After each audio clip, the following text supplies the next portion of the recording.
Hey, what is happening, guys? It is Johnny with Rules for Rebels, and the other day I'd gotten a question from Impermanent Human, and he said, I've spent most of the last 2 weeks of my spare time trying to figure out what cryptocurrencies are, which ones to buy, how much to buy, which avenue to buy them through, in-person exchanges, etc., which wallets, even which hardware wallet, what tax responsibilities apply to me. I still haven't bought any, nor do I know anyone who has bought or sold any. It's all very complicated and dangerous in terms of security risks, but that just tells me that it all gets easier and safer. There's a huge amount more people who can and will start using crypto. So I wrote a blog post to answer a lot of these questions. If you guys are interested in this topic, I'll link to the blog post in the description box below. I'm going to try to keep this video pretty brief. I'm actually heading out in a minute. I probably got to leave in the next 10 minutes here.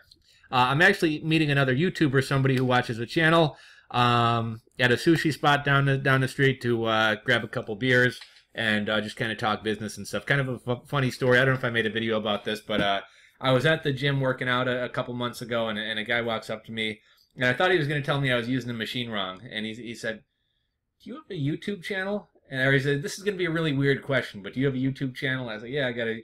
So he asked me the name, and he's like, "Oh yeah, I watch you all the time." We talked about like Becker and some other guys. We grabbed a beer a couple weeks ago, had a good time and everything. So I'm going to meet up with him, grab a beer. So I'm going to try to get through this quickly. Definitely check out this blog post because I have linked to, a short video that explains Bitcoins. I actually got to replace this. This video was kind of like pitching Bitcoin miners. I wouldn't recommend anybody get into mining. It's probably better just to buy Bitcoins. But I addressed kind of every point that he talked about, where to buy, Coinbase, GDAX, etc., which wallets. I linked to Mycelium, Bread Wallet, which are two mobile wallets, the Trezor and Ledger, a YouTube video that I did about, setting up and using your hardware wallet. How are current cryptocurrencies taxed? I linked to some IRS guidance regarding it. Also linked to the actual form that you'll use to file was it Schedule D form? I think it's 8949. Link to the tax form. So just a lot of good info in here. But I figured I'd make a quick video and kind of run through these points really quickly. So let's see. One thing that he said towards the end was pretty interesting. He said, I don't know anybody who has Bitcoins or who's bought Bitcoins or crypto. And in one of the John McAfee speeches that I actually made a video about, we talked about this exactly. And it was like John McAfee almost compared it to a fraternity. And it's like, if you don't know anybody who's into this, it can be kind of daunting. It's very helpful if you have somebody who can hold your hand and walk you through it. And I've done that for a lot of my friends and family. Back when I was first getting into Bitcoins and cryptocurrencies back in, I don't know, late 2012, early 2013, there wasn't very many resources out there. I mean, there were some forums and stuff, but like you didn't have all the YouTube videos and all the crypto channels like you do today. So I kind of had to stumble through it myself. I lost money a couple times. It was very overwhelming. I lost money to a scam exchange.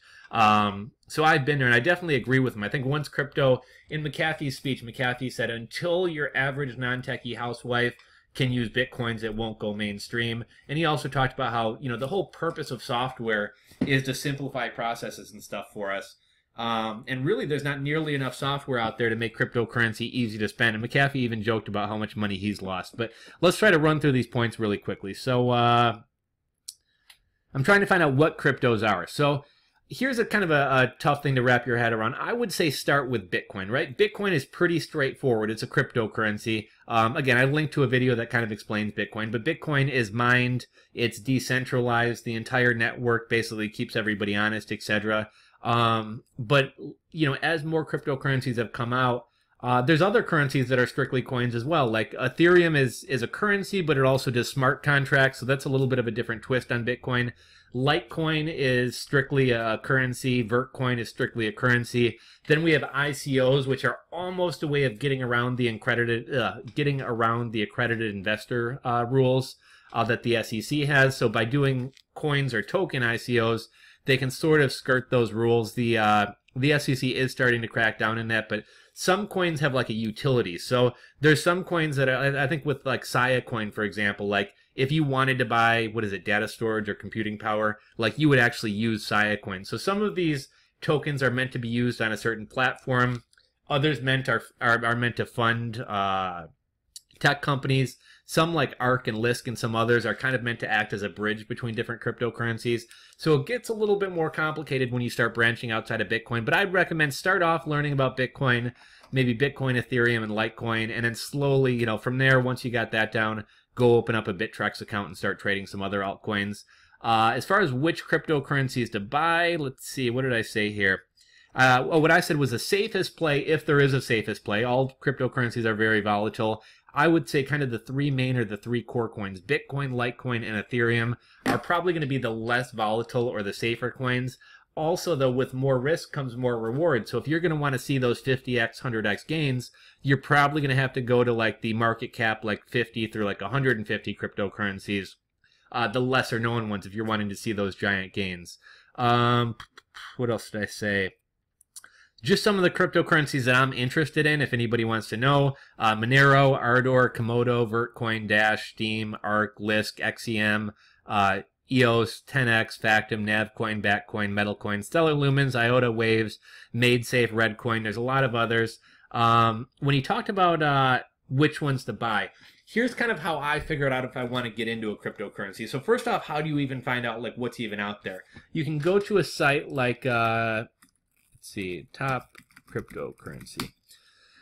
I forget the name of the site. I always just Google top crypto. Okay, so if you go to CoinMarket, wrong site.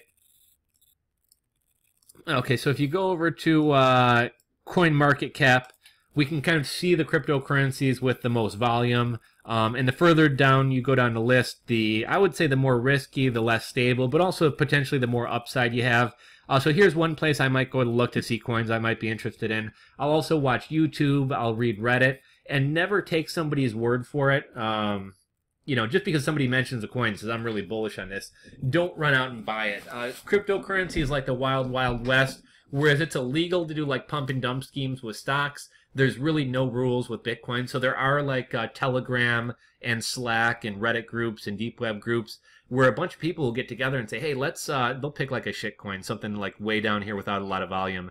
And they'll say, hey, let's all buy eCoin.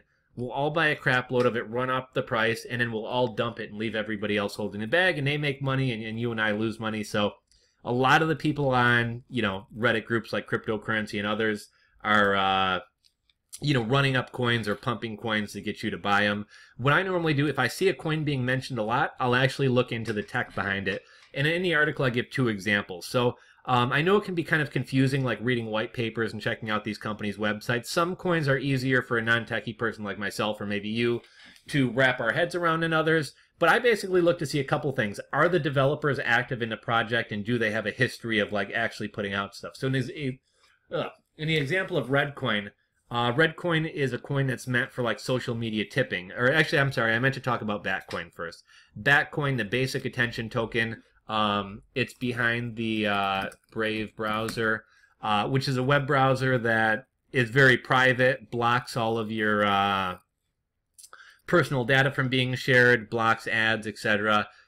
This was created by the guy who created Firefox, and also I believe the creator of Java.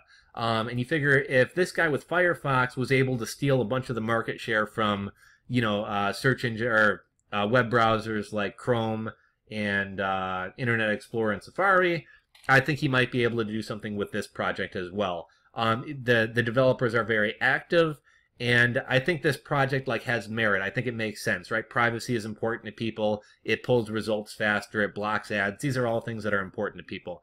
Another coin that I thought was kind of interesting is Redcoin. So what Redcoin is, I noticed in social media and even like advertising, a lot of people are getting annoyed with like Google AdWords and YouTube advertising and stuff like that. They're saying that like they censor them and they don't allow enough types of content. Some people have their content demonetized. So we have platforms like VidMe popping up, which allows like peer-to-peer support of people's content.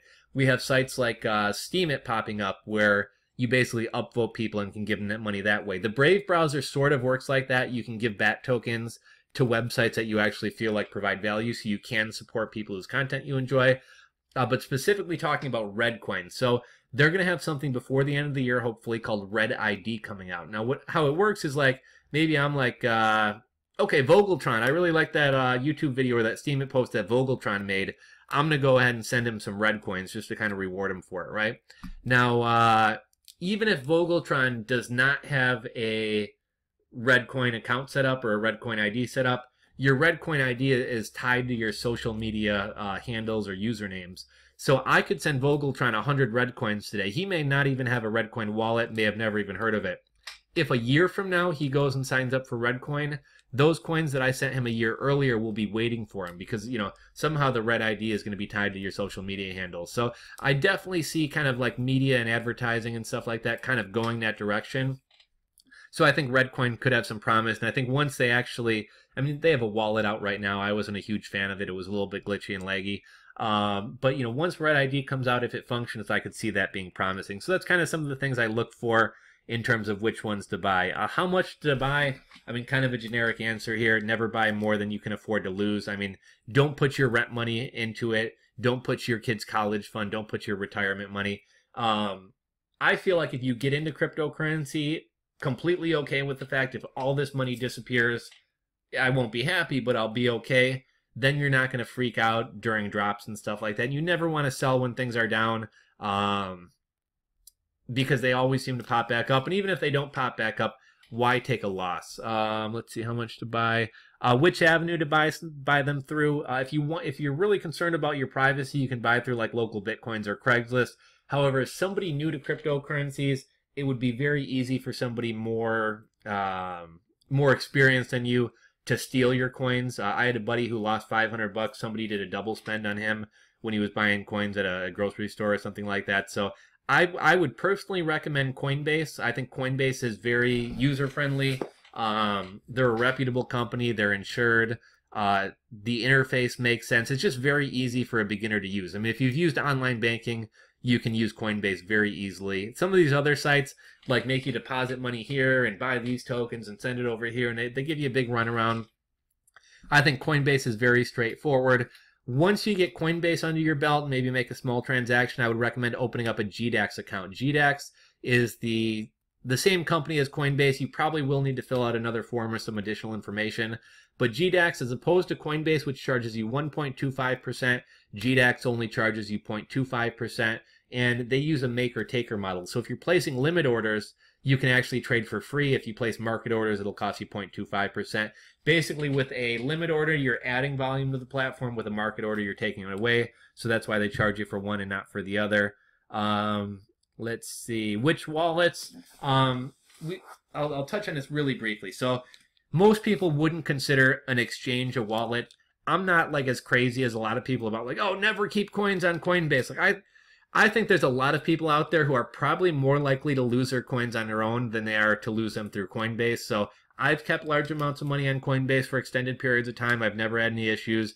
I know the whole, Andres Andropoulos or whatever his name is, not your keys, not your Bitcoin. Your keys, your Bitcoin. Not your keys, not we've all most of you guys have probably heard that. I definitely think controlling your own Bitcoin, your own keys is the best way to go. But I just read a Reddit post the other day. It was a guy's 88-year-old father wanted to get into Bitcoin. For somebody like that, just use Coinbase. Don't bother with wallets and stuff. He's probably going to lose his coins. So we'll say exchanges are sort of a wallet. Coinbase has something called the Coinbase Vault. It would be nearly impossible for somebody to steal your Bitcoins out of there. I think that's pretty good. And now they actually have a multi-signature vault where you control 2 out of your 3 keys. So I think that's not a bad way to keep them. But that would be considered more an exchange than a wallet. We have mobile wallets like Mycelium. I never say that right. Mycelium and Bread Wallet. I would never keep a ton of cryptocurrencies on my phone, right? I wouldn't. For if you're going to go buy a pizza or a cup of coffee or whatever, fine, keep a little bit on your phone in a Bread Wallet or Mycelium wallet, but never keep a large amount on there. We have heavy software wallets, which is like multi-bit, which has to download like every Bitcoin transaction that's ever happened. It's really going to bog down your computer. I actually had it running on a really crappy netbook back in 2012, 2013, and it made it run slow, but it was actually feasible to do back then. The Bitcoin network's gotten so large that most of you guys probably aren't going to want to do that unless it's like a dedicated machine just for that. I think a good software wallet is Electrum. It's probably one of the most popular, if not the most popular ones. There still are some security flaws with that, though, because when you're creating your seed is going to be visible on your computer, and you're going to have to type it in on the keyboard. So if somebody was keylogging you or monitoring what's going on your screen, they would have that. Same thing with your private keys, which brings us to hardware wallets like the Trezor, the Ledger, and what is it, the SafeKeep or SafeKey, something like that. I personally use a Trezor. I was really between the Trezor and the Ledger. Trezor's a little bit more expensive. I also think it's more user-friendly. The Ledger's a little bit cheaper. It does store more cryptocurrencies. To me, it seems a little bit more complicated. And at the time I ordered, there was a backlog of like a couple months. So that's kind of what would have eventually tipped me to the Trezor. I am thinking about picking up a Ledger to keep some of the other altcoins and just to kind of play around with and maybe make a video about. If I had it all to do over again, I probably would buy a Trezor again. And then you have paper wallets. I've never really created a paper wallet. It seems to kind of confuse some people. I have a concern about if I ever needed to upload that wallet back onto the computer. I guess if you have it in a file, you can just upload it. But if I had to like manually type in all the letters, one of my concerns is like with so many keys to type in, so many characters to type in, what if there's an O and I think it's a 0? So, you know, sometimes it's hard to distinguish between like a 1 and a lowercase l or a 0 and an O. I would be concerned about like something happening with that and not being able to recover my wallet. I think the best option out there is a hardware wallet, whether it be a Trezor or a Ledger. Let's see, what else did he say? How much to buy, which avenue, which wallets, which hardware wallet. Oh, so tax responsibilities. A lot of people argue about taxes. A lot of people in the cryptocurrency space say, hey, the whole point of this is to screw the government and not pay taxes. Like, I'm not going to tell you guys what to do. But the IRS has issued some guidance on how cryptocurrencies are handled and treated. There definitely do seem to be some gray areas. So one thing is like right now, technically speaking, if you buy Bitcoin for 1,000 and it goes up to 5,000 and then you use your Bitcoin to buy a slice of pizza, technically speaking, you're supposed to track all those purchases so that that little bit of cents on that piece of pizza that was a gain, you're supposed to report that as a capital gain or whatever. To me, that's kind of ridiculous, and I think politicians even realize that. So there's actually some legislation underway. I actually linked to the article to basically exempt purchases under $600 because it's just really not reasonable to expect people, like people who are actually using Bitcoin to buy a cup of coffee or whatever else, it's just not reasonable that they're going to track capital gains on every one of those expenses. So if you want to read about that, I do link to it in this article. Again, like I kind of said earlier, I linked to the form with the guidance as well as the Schedule D form. A lot of people say that if you're trading Bitcoin for Lisk or ARK or something else, that's not a taxable event. There could be an argument made that that's a what's called a like-kind exchange and isn't subject to capital gains. However, most people, most accountants I've talked to, etc., all seem to say that anytime you sell a crypto, even if it's for another crypto, that is a taxable event. But, you know, talk to your accountant. Oh, I also referenced there's a site out there called Bitcoin Tax. Another one, cointracking.info. So, Bitcoin Tax is free for up to 200 trades. They'll help you calculate what you owe on your Bitcoin taxes. And I think they have like a 2013 through 2016 and then 2017. So if you've been trading for a couple years, you'll have to buy two different versions. I want to say it's probably under 150 bucks and probably well worth your time. There's another site called cointracking.io, which says it does the same thing. I was using this. It wasn't accurately tracking my coins. There's another one called AltPocket. Thus far to date, I haven't found any profit and loss tracking tool that accurately tracks your profits and losses, capital gains or capital losses, etc. Coinbase will print out a report. However, one flaw with their report is anytime you send Bitcoins off of Coinbase, say to your Trezor wallet, for example, the way that they calculate it, they're considering that a sale, so that's kind of inaccurate. So what I actually plan on doing is just printing all my transactions from Coinbase and GDAX and giving them to my accountant and letting him figure that out for me. I really got to get going in a minute. I'm only heading about 15 minutes on the road, but I'm about 15 minutes from when I'm supposed to meet this guy. So let's try to wrap this up quickly. Let's see here. Okay, so we talked about tax responsibilities, but okay, so yeah, at the end I already kind of touched on this, but I totally get how when you're first getting into this, it can seem overwhelming. Here's kind of a business idea for you guys. I've actually tested this idea out. I've helped my dad and a lot of older people who are hearing about Bitcoin, who have money to invest and who are curious but don't know where to start. You could offer like a Bitcoin or Bitcoin investing like consulting service to where you help somebody set up their Coinbase account, you help them set up their hardware wallet. I've actually kind of tested the market already. I've put some ads out and stuff. I've talked to some people who are interested in the service, and I think you could get upwards of $250 like per hour per session.